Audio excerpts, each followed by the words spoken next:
Sesungguhnya adalah ketika kita mengisi waktu yang Allah berikan ini dengan keimanan, dengan amal soleh. Inilah pemberian karunia yang besar sekali. Buat apa kita Allah berikan kita umur yang panjang, tetapi umur yang panjang itu tidak membuat kita lebih taat kepada Allah. Lebih baik umur kita pendek, tetapi dalam umur yang pendek ini Allah berikan kita kesempatan untuk berbuat baik.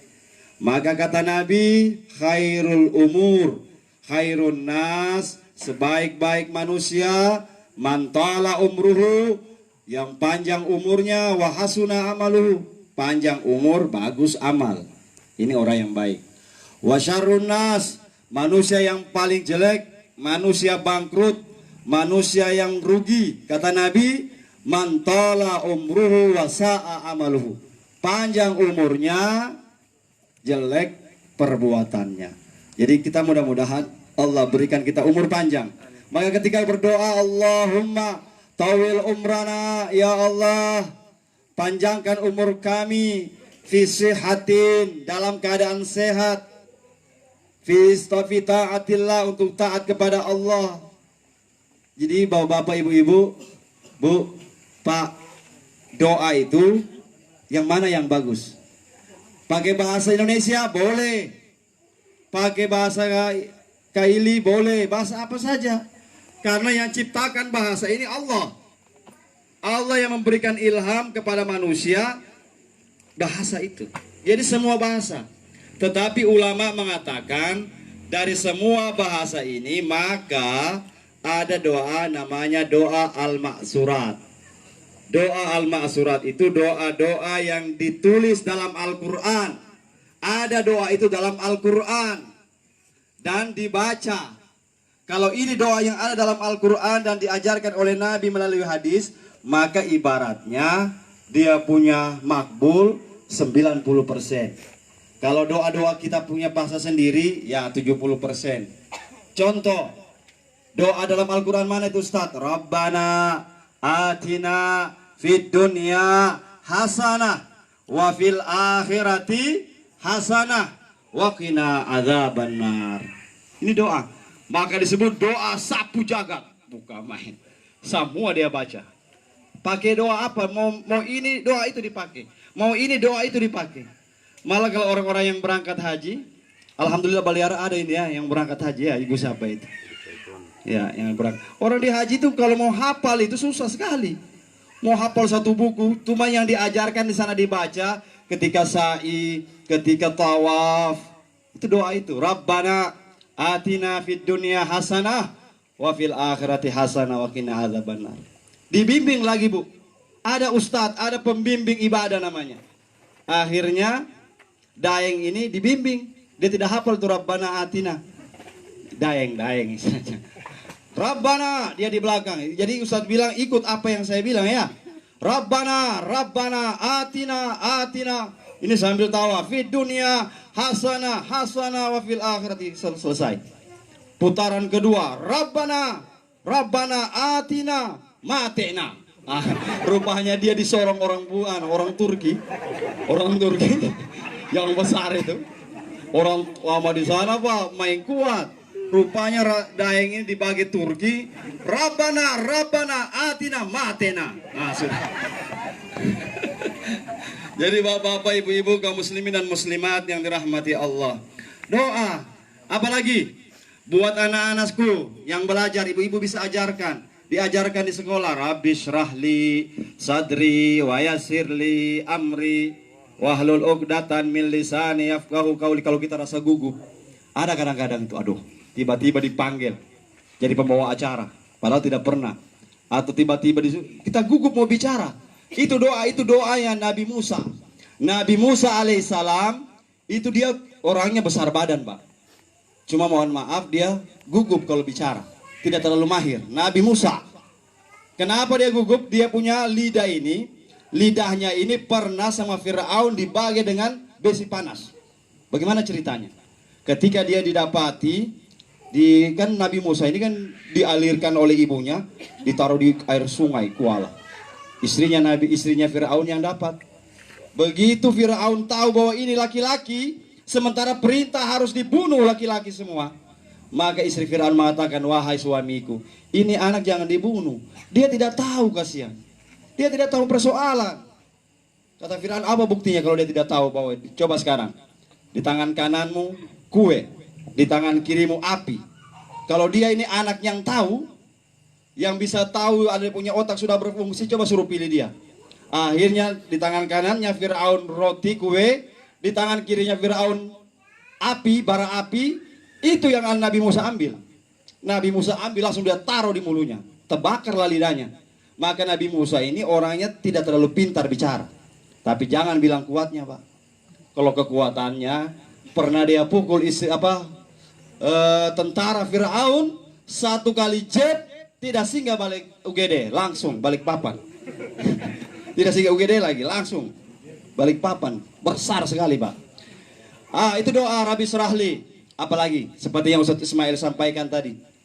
Ya, kalau anak-anak nakal, apa kita punya doa? Doa Rabbana zalamna anfusana wa illam taghfir lana atau Rabbana hablana min azwajina wa dzurriyyatina qurrata a'yun waj'alna lil muttaqin. Doa-doa ini banyak dalam Al-Qur'an.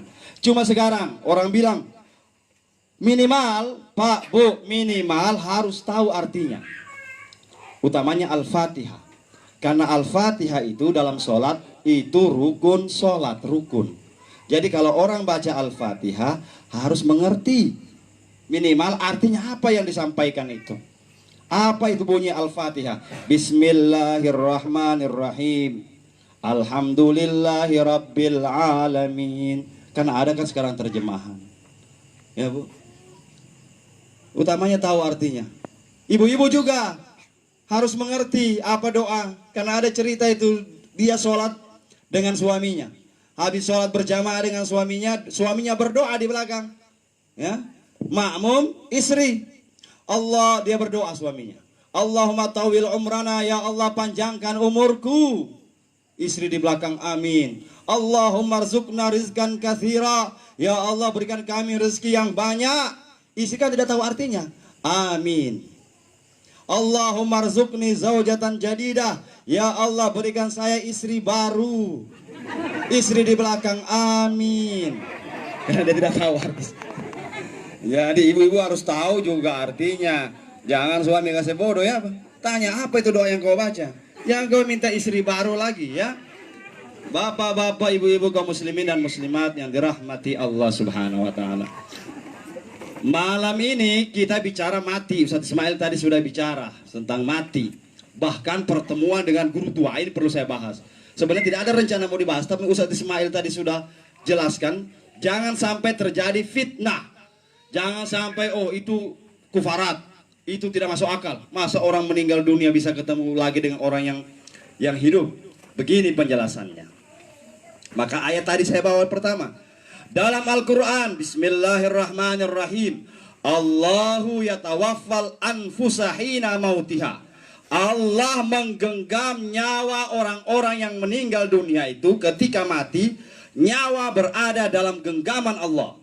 Dalam genggaman Allah. Wallati lam tamut fi manamiha. Demikian juga nyawa orang-orang yang tidur. Orang-orang kalau kita tidur, Pak, kemana nyawa kita? Nyawa kita dalam genggaman Allah Subhanahu wa taala. Cuma kalau kita belum ditakdirkan untuk meninggal dunia, Allah kembalikan nyawa itu. Maka kita tidak boleh hukumnya itu membangunkan orang kasih kaget, Pak. Tidak boleh. Kalau ada cara yang halus, paling halus, ya, tidak boleh kasih bangun orang itu. Itu roh jatuh kemari begini, Pak ya. Akhirnya tiba-tiba jantung langsung diampal itu.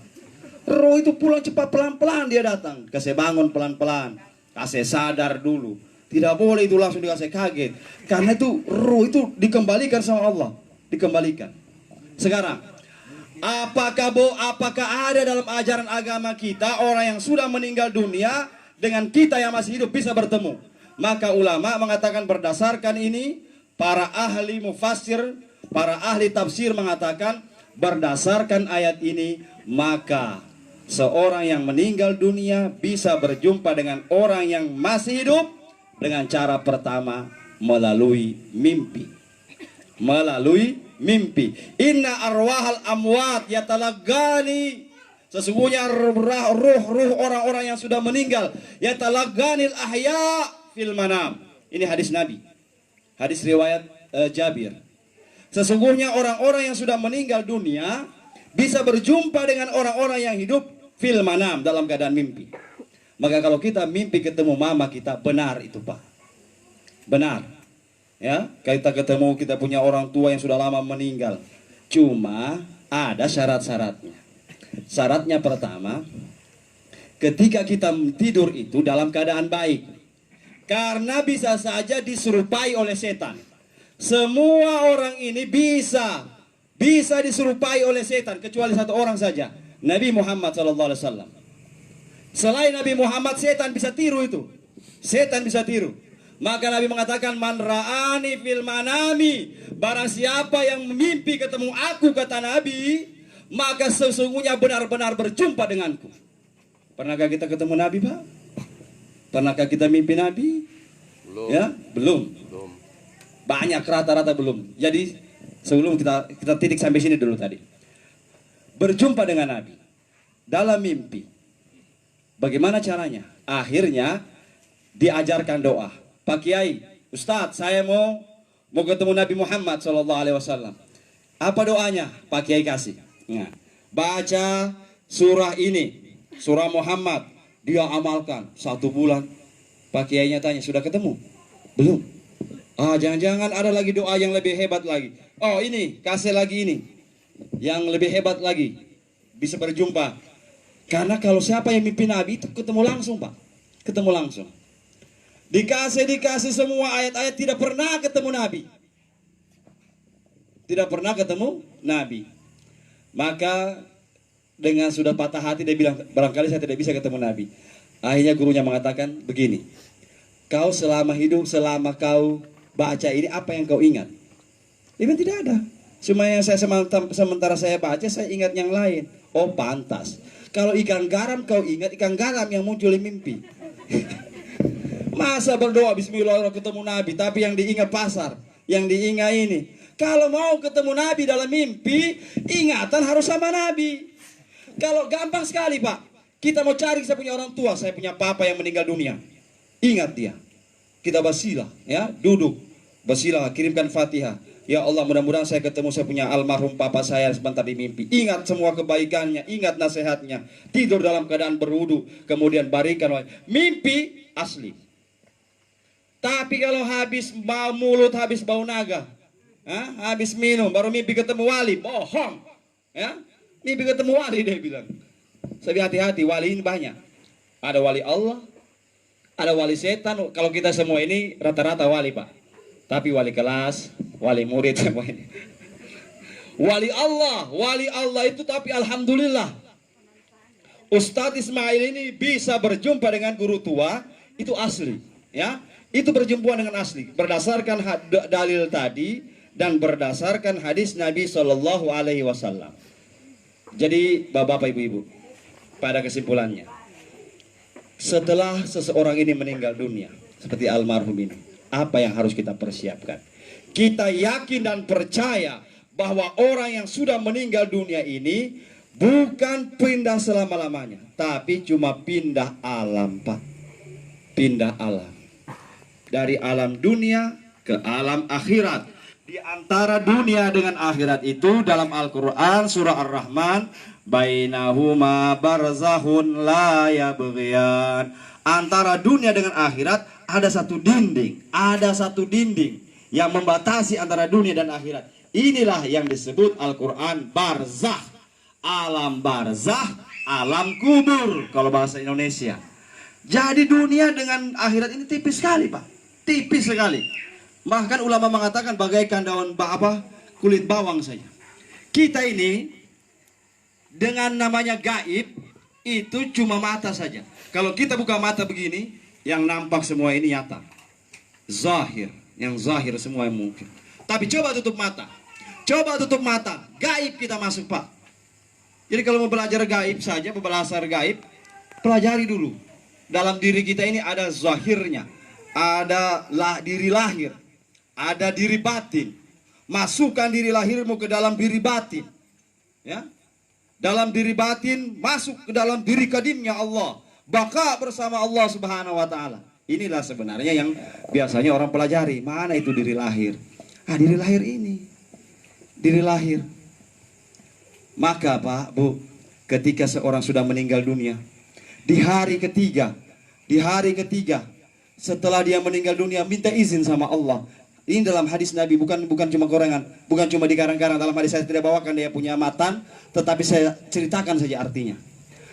Ketika seseorang itu meninggal dunia, dikubur dia, maka di hari ketiga dia akan meminta izin kepada Allah Subhanahu wa taala. Ya Allah, izinkan saya untuk turun ke bumi untuk melihat jasadku itu.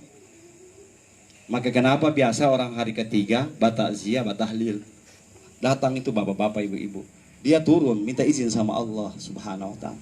Maka ruh yang tadi ini turun ke dunia, datang kemana? Di kuburnya. Dari kejauhan dia lihat, ya Allah, itu tubuh yang dulu saya jaga, itu mata, itu muka yang saya bedak, itu rambut yang saya sisir setiap hari, sudah hancur ya Allah.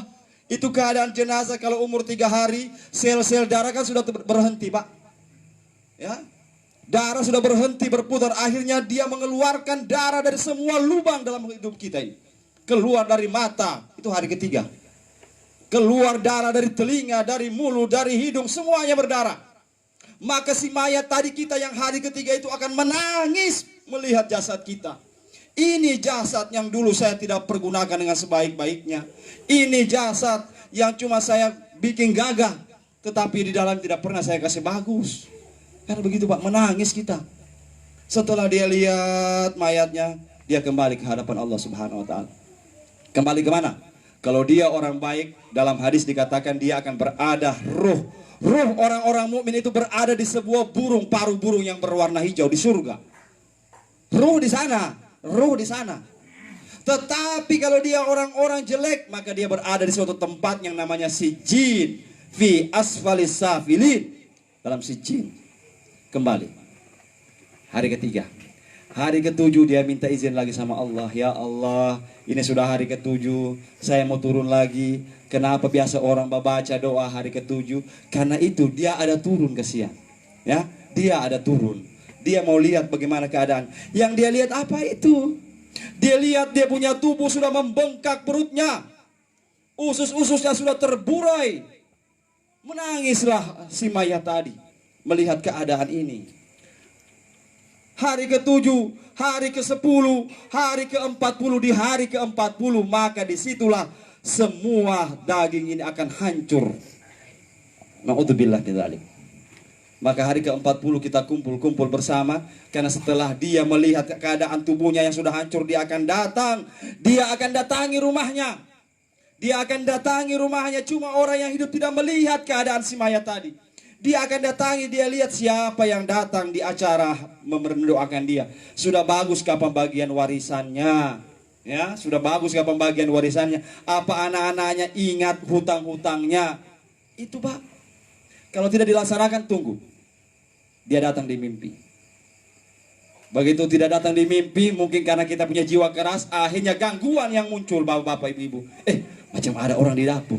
Bunyi-bunyi itu pak. Harusnya kita tanya, ini orang yang sudah meninggal dunia ini apa yang salah sama kita? Jangan-jangan hutang belum dibayar. Ya, ketika seorang orang tua kita meninggal, tidak usah yang lain dulu. Ini mana warisannya? Ini warisannya. Mau tanya dulu, Papa ini ada utang tidak? Tanya. Kalau perlu ada catatannya, kenapa? Ketika suatu saat Nabi mau sholat jenazah. Begitu Nabi mau angkat takbir, ini ada mayat di depan Pak. Turun malaikat Jibril. Muhammad, ini orang yang ente sholatkan ada hutangnya. Nabi tidak jadi, buang takbir. Nabi bilang saya tidak jadi, saya tidak mau sholatkan. Kenapa? Ini indahuddin, dia punya hutang. Nabi mundur. Ketika itu orang sudah gelisah, bagaimana ini? Nabi tidak mau sholatkan.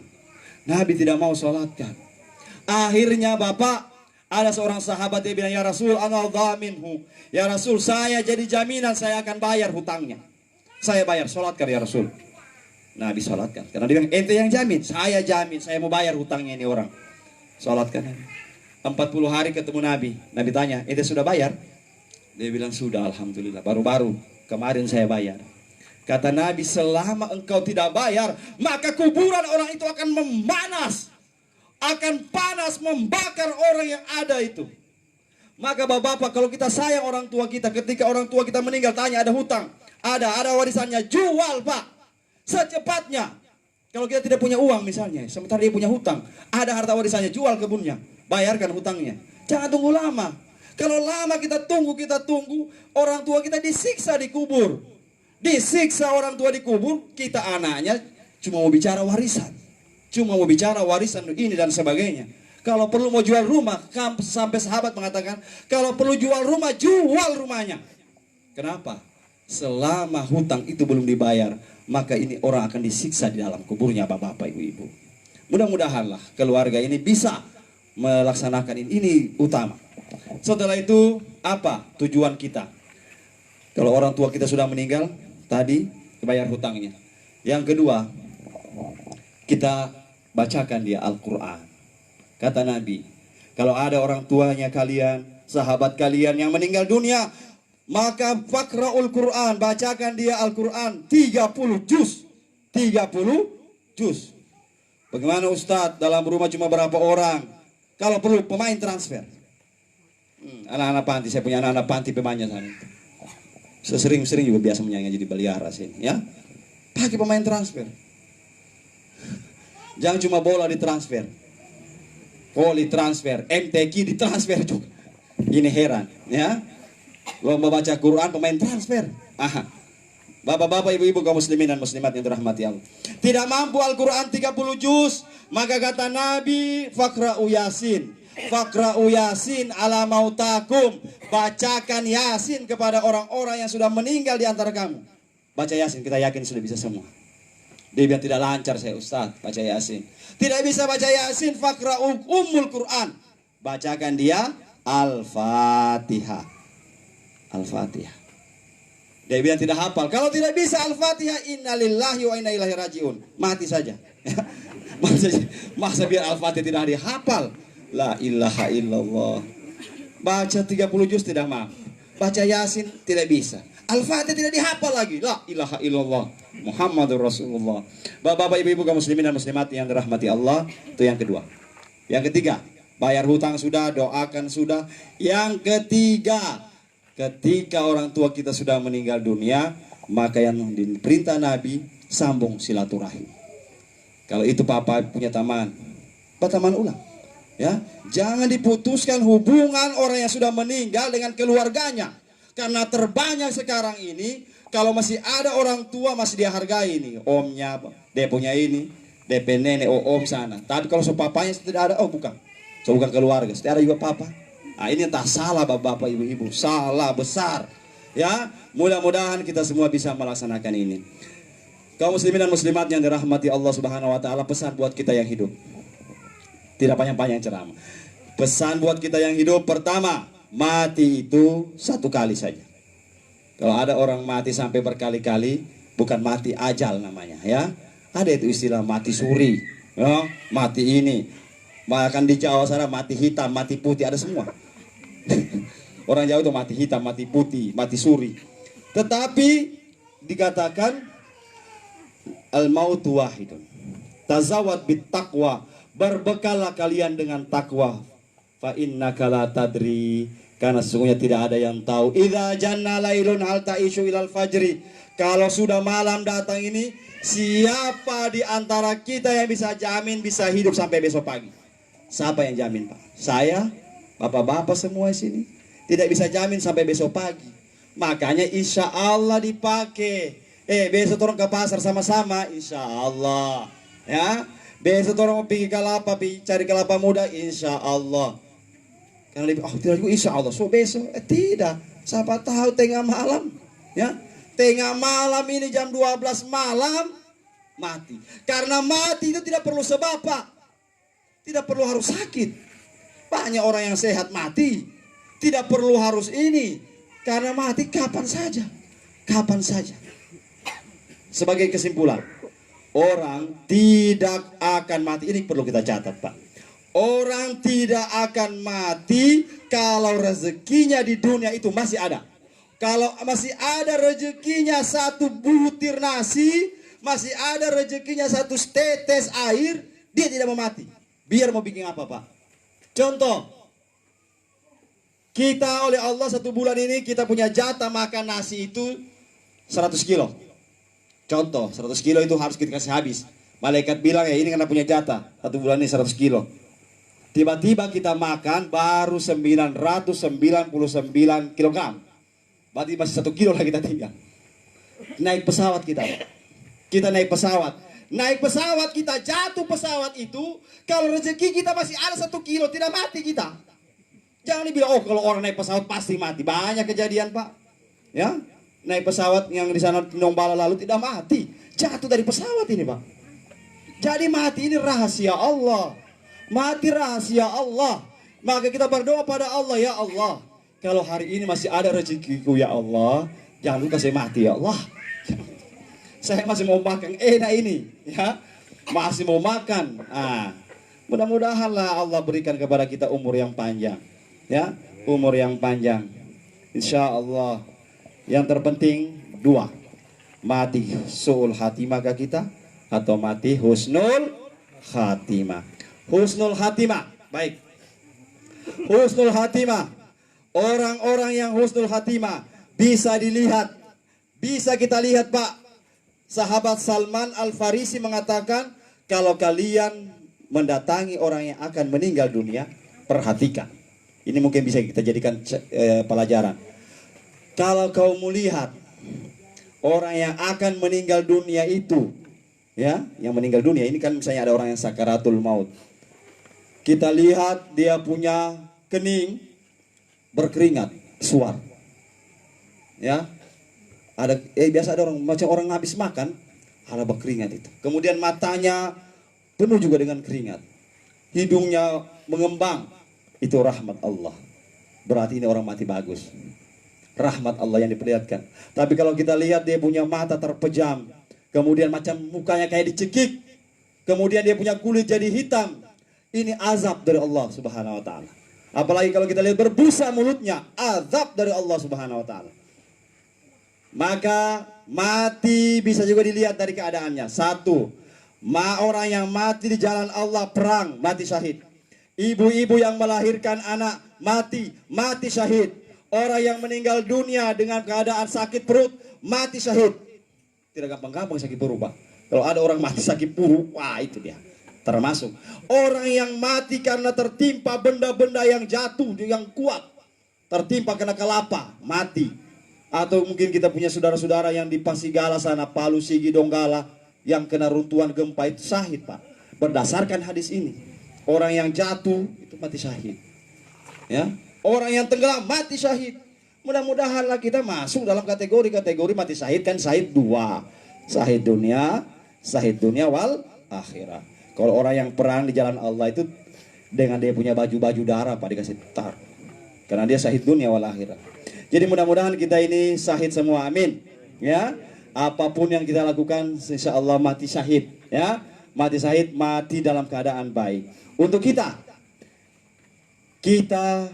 Nabi SAW, barang siapa man kharaja min baitihi, barang siapa yang keluar dari rumahnya berniat ketika dia langkahkan kakinya yang pertama, ya Allah, saya turun dari rumahku ini, saya mau mencari rezeki, ya Allah, saya kasih makan, saya punya anak dan istri, ya Allah, saya turun dari rumah ini mau pergi mengajar orang.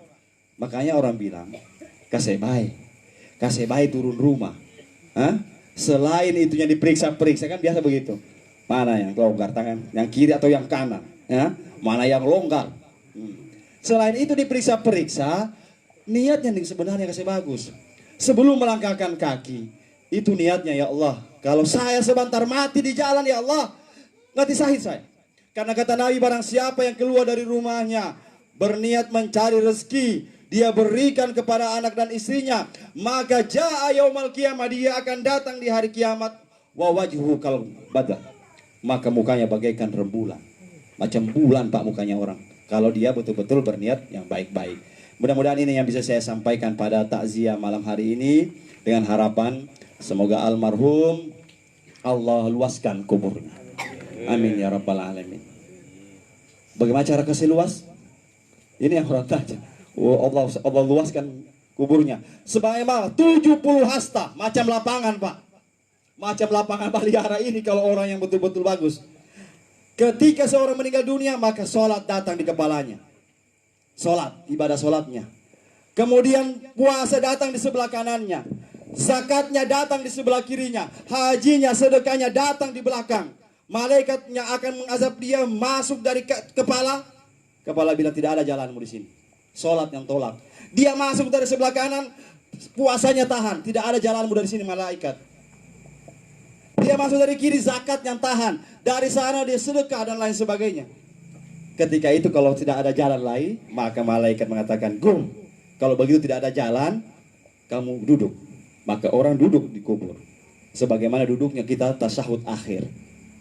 Ya, duduk tasyahud akhir itu kaki dilipat, begitu posisi orang bangkit dari kubur.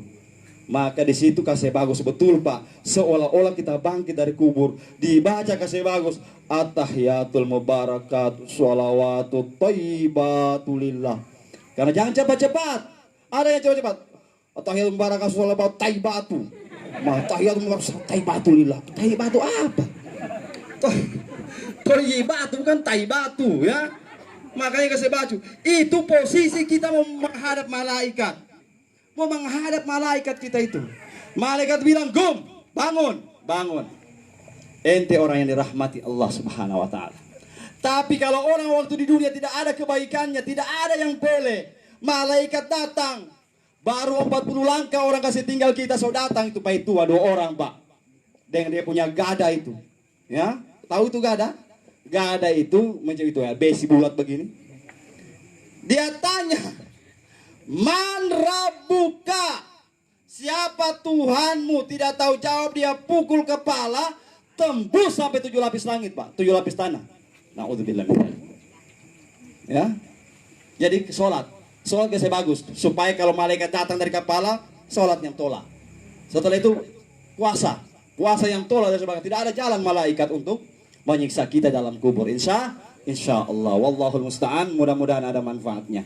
Kalau kurang datangnya dari saya, wallahul musta'an. Wassalamualaikum warahmatullahi wabarakatuh.